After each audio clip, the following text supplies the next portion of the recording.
Transparency and the rule of law will be the touchstones of this presidency.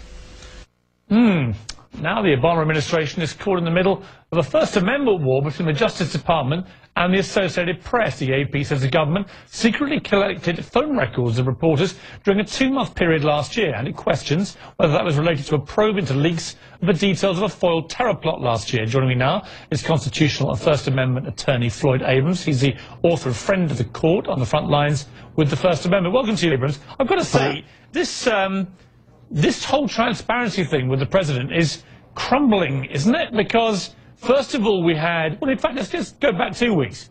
The whole Guantanamo Bay issue rumbles on, a place he said he shut down, but he didn't. Then we have Benghazi, where we have apparently 12 corrections in terms of talking points.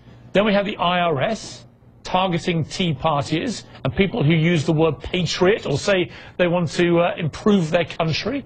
And now we have this. We have the Justice Department targeting AP, the Associated Press. What do you make of all this? How transparent is this? Because it seems to me to be pretty non-transparent.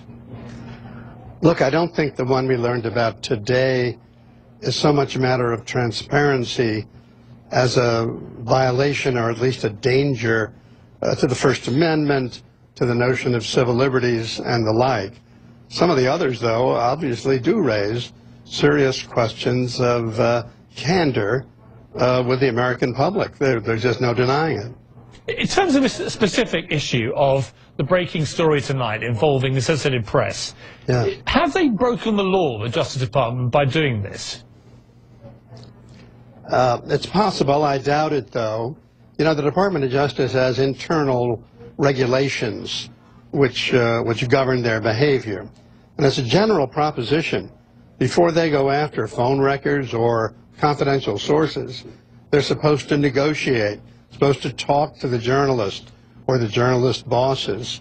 Here they didn't. Now, there is an exception in this rule here if by even communicating to them, it would interfere with the integrity of the investigation. But it sure is hard to believe that an investigation, which was really pretty well known around Washington and certainly to the AP, could have been so frustrated by simply giving them a chance to go to court. I mean, that's one of the real problems here. If you don't tell them in advance, if you don't tell the journalist, if you don't tell the AP, they have no recourse. They can't go to court and ask a judge to protect them because the secret is gone. Yeah, I think it's completely outrageous. Never mind First Amendment rights, which are obviously extremely important in this particular case, but also the whole issue of protecting sources. And let's remind everyone that when they were asked to hold the story, which involved this foiled terror plot, they did do that. So they behaved very responsibly. And they've been rewarded for this responsible journalism by being kicked in the teeth, it seems to me. Yeah. No, look, I think that's absolutely right. Now, from Justice's point of view, they don't care about that. They want to get their guy. They want to get the person who did the leaking.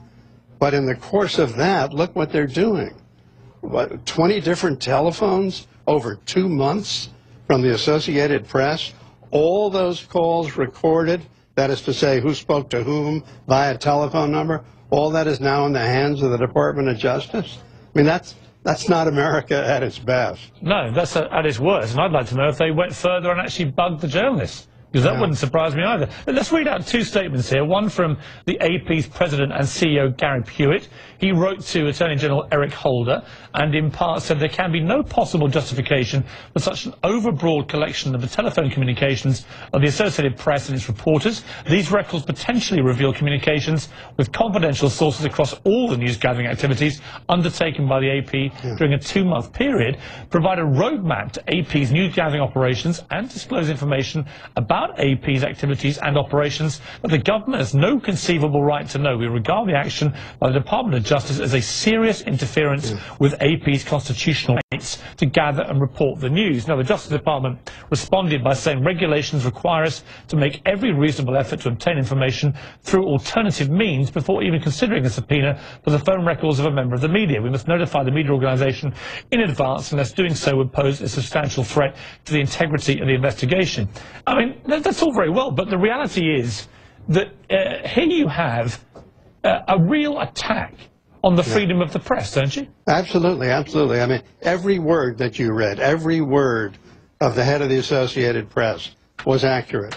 I mean, what this does is to put in the hands of the government every indication of who spoke to whom on matters having nothing at all to do with their investigation over a 2-month period. And this is the sort of stuff, really, that if some foreign country did, the State Department would complain about on grounds of interference with human rights. Absolutely. I think it's a total disgrace. Ford Abrams, thank you very much indeed for joining me. Thank you.